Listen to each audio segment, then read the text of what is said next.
Welcome students, RBSC online classes की आपकी अपनी पाठशाला में स्वागत है आप सबका। आज हम आपके लिए एक स्पेशल क्लास लेके आए हैं जो कि है मानचित्र, मैप से रिलेटेड। आप हमेशा मैप में कंफ्यूज होते हो और जब मैप फिल करना आता है, जो बहुत अच्छे मार्क्स गेन करने होते हैं, तो मैप वाले क्वेश्चंस को वैसे भी आप छोड़ नहीं सकते और बहुत कंफ्यूजन क्रिएट हो जाती है अगर आपको मैप में कोई चीज़ समझ में नहीं आई। तो हम स्टेप बाय स्टेप इसको पढ़ेंगे। सबसे पहले हम आज पढ़ेंगे भारत का राजनीतिक मानचित्र, यानी भारत में कौन सा राज्य या कौन सा जो केंद्र शासित प्रदेश है वो कहाँ है। इसको याद करने की ट्रिक्स के साथ मैं आपको बताऊंगी, तो आप साथ साथ में याद कीजिएगा। एक नक्शा लेके बैठ जाइए ताकि आपको फटाफट से सारा का सारा साथ में ही याद हो जाए। सबसे पहले और सबसे कंफ्यूजिंग चीज से शुरू करते हैं। सबसे कंफ्यूजिंग चीज को हम सबसे ज्यादा आसान बना लेते हैं सबसे पहले, और वो है भारत का उत्तरी पूर्वी हिस्सा, जिनको हम 7 सिस्टर्स भी कहते हैं। यहाँ पर जो है 7 राज्य हैं। तो सबसे पहले तो हम इन 7 राज्यों के नाम याद रखने के लिए मैं आपको एक कहानी सुनाती हूँ। कहानी के हिसाब से पढ़ोगे तो आपको जल्दी से याद हो जाएगा। देखो, 2 भाई होते हैं, एक अरुण एक अशोक। अरुण और अशोक 2 भाइयों की एक बहन है मेघा। ठीक है, अरुण और अशोक, क्या क्या नाम है? एक भाई का नाम है अरुण, एक का नाम है अशोक, और उन दोनों की एक ही बहन है, नाम है मेघा। ठीक है, अब एक ही बहन है, रक्षाबंधन का त्योहार आया तो उसने उन दोनों भाइयों से कहा, उन्होंने बोला कि मुझे तुझे चाहिए क्या रक्षाबंधन पर गिफ्ट? तो उसने कहा कि मुझे जो है वो नागमणि चाहिए, मुझे चाहिए नागमणि। ठीक है, तो दोनों भाइयों ने क्या किया कि भाई अब बहन ने मांगा है तो लाके देना ही पड़ेगा। तो उन्होंने बहुत सारे जो है बहुत सारे टेरर का सामना किया। टेरर मतलब खतरा, या जिसको हम कह सकते हैं डर या आतंक, उसका सामना किया, क्योंकि नाग तो होते ही खतरनाक है। उस टेरर का सामना किया और उसको नागमणि लाके दी, और फिर तीनों ने मिलके किए मजे। ठीक है, ये कहानी याद हुई। 2 भाई है, अरुण अशोक, बहन है मेघा। बहन ने जिद की रक्षाबंधन पे नागमणि चाहिए, भाइयों ने टेरर का सामना करके उसको लाके दी, और उन्होंने फिर तीनों ने मिलके किए मजे। तो बस ये कहानी याद है तो आपको उन 7 सिस्टर्स के नाम भी याद हो जाएंगे। अरुण से बनेगा अरुणाचल प्रदेश, अरुणाचल प्रदेश। अशोक से बनेगा असम, बहन है मेघा, मेघालय।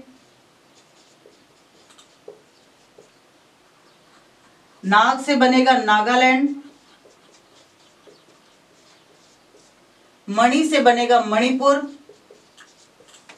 टेरर से बनेगा त्रिपुरा, और मजे किए तो मजे से बनेगा मिजोरम। ठीक है, तो आपको आसानी से इन 7 राज्यों के नाम याद हो जाएंगे जो कि भारत के उत्तर पूर्व में है। ये जो एक अलग सा इलाका दिखाई दे रहा है ना, यहाँ पर ये 7 राज्य है। अब याद करने का तरीका भी अपनी कहानी के हिसाब से ही करते हैं। देखो, अरुणाचल प्रदेश नंबर 1 दे देते हैं, असम को दे दिया नंबर 2, मेघालय दिया नंबर 3। पहले इन तीनों की बात कर लेते हैं। तो सबसे ऊपर नंबर 1 लिया तो ये हो गया हमारा अरुणाचल प्रदेश, और उसके नीचे छोटा भाई असम, उसके नीचे सिस्टर मेघालय। ठीक है, अरुणाचल प्रदेश, असम और मेघालय, 3 राज्य। अब बहन ने मांगा क्या था? नागमणि। एक साथ है दोनों राज्य, ठीक है ना, तो ये नाग और मणि इधर है, नाग और मणि, नागालैंड और मणिपुर। ठीक है, तो 4 और 5th, 4 और 5th। ठीक है, अब टेरर का सामना करके फिर मजे किए थे। तो पहले टेरर का सामना किया 6th में त्रिपुरा में, और फिर किए मजे। तो लास्ट जो जा रहा है वो 7 नंबर हो जाएगा मिजोरम। यानी कि अरुणाचल प्रदेश, असम, मेघालय, नागालैंड, फिर उसके बाद में मणिपुर, फिर त्रिपुरा और फिर मिजोरम। तो ये 7 राज्यों के नाम यहाँ से आपको अच्छे से लर्न हो जाते हैं, सिर्फ एक छोटी सी कहानी और एक छोटी सी ट्रिक से। अब एक जो राज्य है जो इन 7 राज्यों में, जिनको हम 7 सिस्टर कहते हैं, उसको हम उसका भाई बना देते हैं, वो है सिक्किम। ठीक है, वो है सिक्किम। ये बिल्कुल ही अलग से जो है हमारे नक्शे के अंदर दिखाई दे जाता है, तो हम याद भी आराम से कर सकते हैं। ठीक है, अब आगे चलते हैं दक्षिण की तरफ। यहाँ आते हैं तो क्या है, यहाँ है समुंदर, हम पैदल तो चल नहीं सकते यहाँ पर, हमें क्या करना पड़ेगा, यहाँ हमें बोट काम में लेनी पड़ेगी, बोट यानी नाव, यहाँ हमें बोट काम में लेनी पड़ेगी। ठीक है, तो ये हमारी ट्रिक भी बन जाती है। शुरू करो, देखो BOAT। ठीक है, तो बी से बन गया बंगाल, जो कि हमारे देश में जाना जाता है पश्चिम बंगाल के नाम से। समंदर है तो हमें तो यहाँ तो बोट लेनी ही पड़ेगी, BOAT। ओ से बन जाता है उड़ीसा, उड़ीसा की स्पेलिंग जो है वो ओ से शुरू होती है, उड़ीसा। ए से बन जाता है आंध्र प्रदेश, आंध्र प्रदेश। और टी से बन जाता है तमिलनाडु। तो कितने राज्य हो गए, 7, 8 और 4 12, टोटल 12 राज्य है। कितने राज्य, हमें कुल 28 राज्य याद करने हैं, हमारे देश में 28 राज्य है।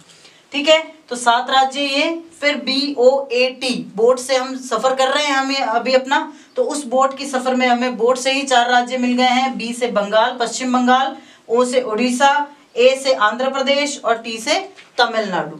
चलो फिर मुड़ते हैं इधर, अपनी बोट का जो है इधर घुमा लेते हैं, अपनी बोट की दिशा इधर कर लेते हैं। और इधर जो है बहुत ही शानदार एक छोटा सा जो है राज्य है, नाम है उसका गोवा। गोवा के काजू बहुत फेमस है। ठीक है ना, गोवा में काजू बहुत अच्छे उगते भी हैं और फेमस बहुत है। तो हम क्या करते हैं, हम चलते हैं काजू कतली खाने। तो याद क्या करेंगे, काजू कतली गोवा में। कहाँ मिलती है काजू कतली, गोवा में। तो याद हम करेंगे काजू कतरी कहाँ मिलती है, गोवा में।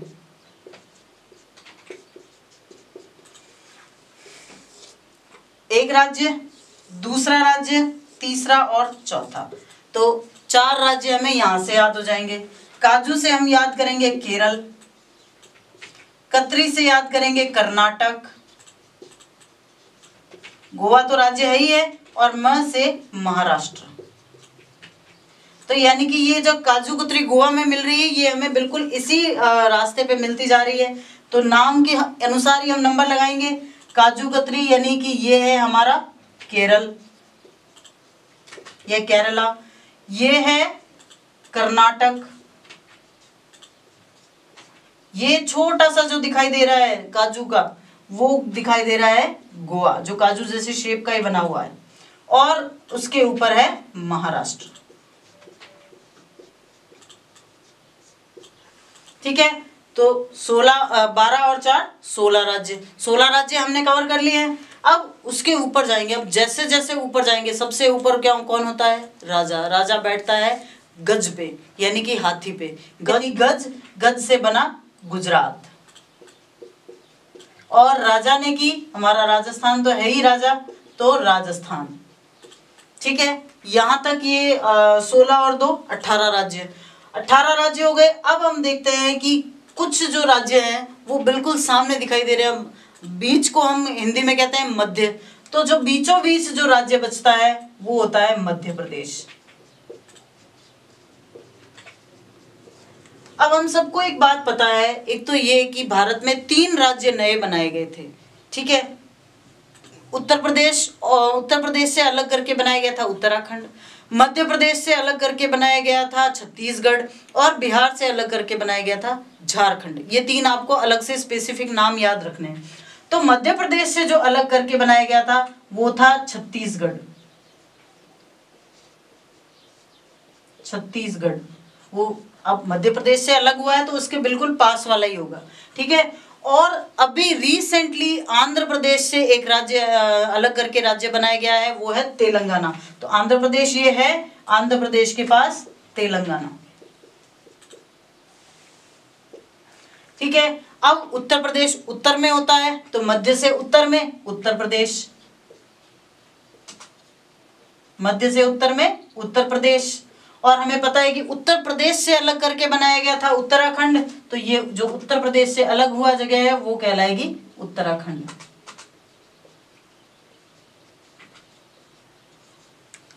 ठीक है, अब उत्तर प्रदेश और जो यूपी बिहारी भाई भाई, यूपी बिहारी भाई भाई कहलाता है ना कि यूपी बिहार जब भी नाम आता है तो इन दोनों राज्यों का एक साथ ही आता है, इसका मतलब दोनों राज्य भी आसपास हैं। तो उत्तर प्रदेश यूपी के ठीक पास में बिहार, और बिहार से अलग होके बना नया राज्य झारखंड। बिहार से अलग होके बना नया राज्य है झारखंड। झारखंड को ध्यान से देखिएगा, बहुत इंपॉर्टेंट है। क्यों? क्योंकि जो खनिज जब आप पढ़ेंगे तो खनिजों में सबसे ज्यादा खनिजों की पेटियां जो है वो झारखंड में ही है। ठीक है, तो मध्य प्रदेश के उत्तर में उत्तर प्रदेश से अलग हुआ उत्तराखंड, और यूपी बिहारी भाई भाई, तो यूपी के जस्ट पास में बिहार, और बिहार से अलग हुआ झारखंड। ये हो गए हमारे अंदरूनी सारे राज्य। अब कुछ और छोटे छोटे राज्य बच रहे हैं।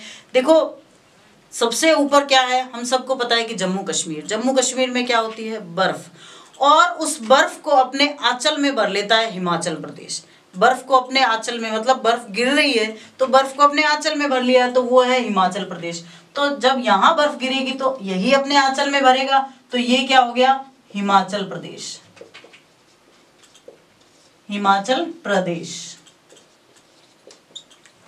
ठीक है, और फिर दो राज्य और बचते हैं, वो है पंजाब और हरियाणा। पंजाब और हरियाणा में आपको अगर कंफ्यूजन हो कि कौन सा पंजाब है कौन सा हरियाणा है, तो उसकी कंफ्यूजन को दूर करने का एक छोटा सा तरीका है कि हरियाणा जो है वो अंदरूनी राज्य है, और पंजाब जो राज्य है उसकी पाकिस्तान के साथ सीमा लगती है, हरियाणा की नहीं लगती। इतनी सी बात याद रखनी है, पंजाब की पाकिस्तान के साथ सीमा लगती है, हरियाणा की नहीं लगती। तो जो पाकिस्तान के साथ सीमा लग रही है वो तो है पंजाब, और जिसकी सीमा पाकिस्तान के साथ नहीं लग रही वो है हरियाणा।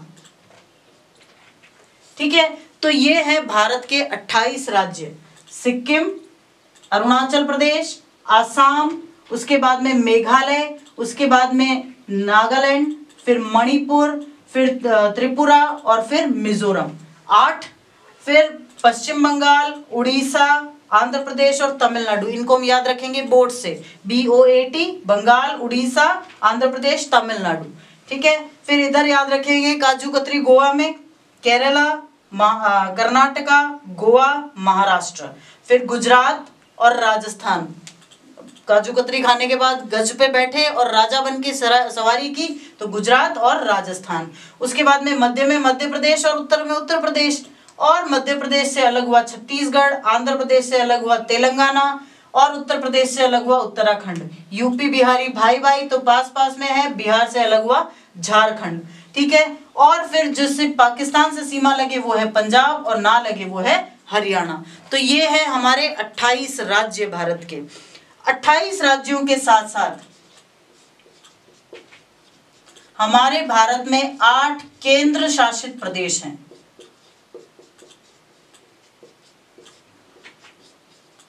8 केंद्र शासित प्रदेश हैं।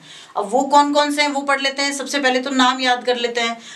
8 केंद्र शासित प्रदेश, पहले 7 थे, लेकिन अब पिछले दिनों जम्मू कश्मीर और लद्दाख को भी केंद्र शासित प्रदेश बना दिया गया। इस हिसाब से तो 9 हो जाने चाहिए थे, 7 और 2 9, लेकिन हुआ ये कि दादरा नागर हवेली और दमन दीव को मिला दिया गया, मतलब उनको एक केंद्र शासित प्रदेश की श्रेणी में ले लिया गया। तो यानी कि वहां से एक कम हुआ और 2 और जुड़ गए, तो यानी कुल है 8। भारत में 28 राज्य हैं और 8 केंद्र शासित प्रदेश हैं।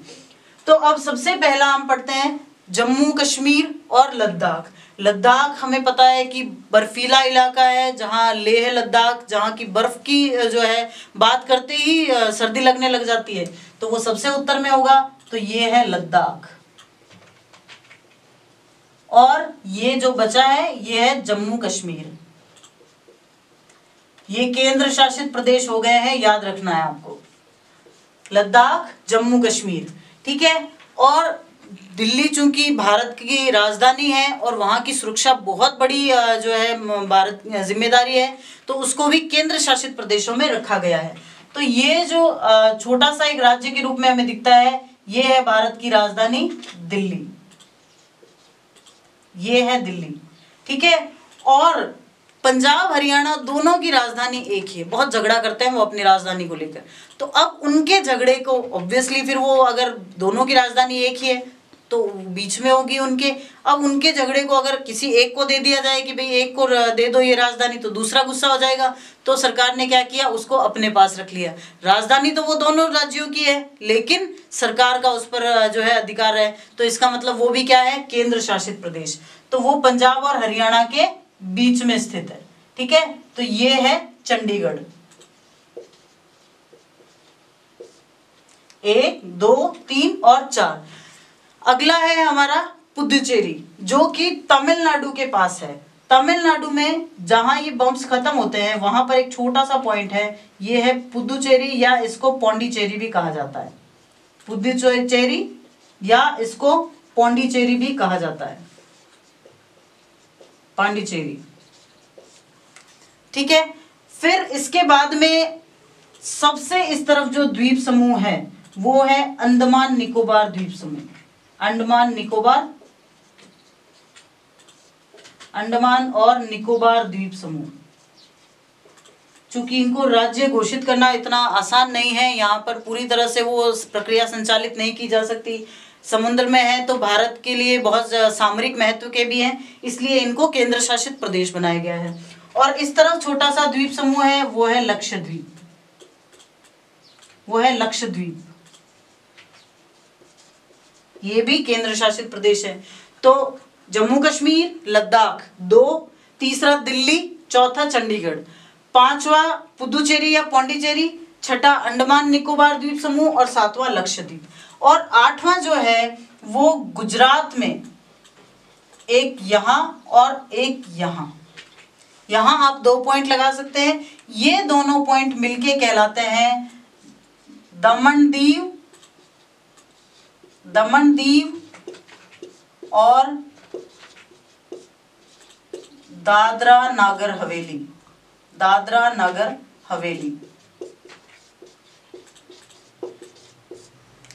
तो ये था आपके भारत का पॉलिटिकल मैप। देखो सबसे बेसिक है ये बेसिक इसलिए है क्योंकि अगर आप कृषि फिल करते हो तो आपको अगर ये तो पता है कि किस किस राज्यों में क्या फसलें होती है, लेकिन जब आपको यही नहीं पता कि वो राज्य कहाँ है तो आप कैसे फिल कर पाओगे। तो सबसे बेसिक है ये मैप, जो आप अगर ट्रिक वाइज याद करो तो बहुत आसानी से याद हो जाएगा। इसके बाद मैं आशा करती हूँ कि आपका जो एग्जाम में मैप फिल का क्वेश्चन आता है वो बहुत इजी हो जाएगा आपके लिए। बहुत ध्यान से प्रैक्टिस आपको जरूर करनी है, कम से कम 5, 7, 10 बार इसकी प्रैक्टिस करनी है, ताकि आपको ध्यान में रहे। राज्यों के नाम याद करने हैं, केंद्र शासित प्रदेशों के नाम याद रखने हैं, नाम याद रखने के बाद उनकी सिचुएशन वो कहाँ है ट्रिक के हिसाब से वो याद रखनी है, और उसके बाद में आपके मैप्स के क्वेश्चन बिल्कुल आसान हो जाने हैं आपके लिए। ये वीडियो ज़्यादा से ज़्यादा आप शेयर करो, सब चैनल को सब्सक्राइब करो और अपने फ्रेंड्स के साथ शेयर करके, और उनके साथ उनसे भी जो है आप इस तरह से सीखो साथ में मिलके, और बहुत ज़्यादा प्रैक्टिस करो ताकि आपके अच्छे नंबर आ सके। Thank you.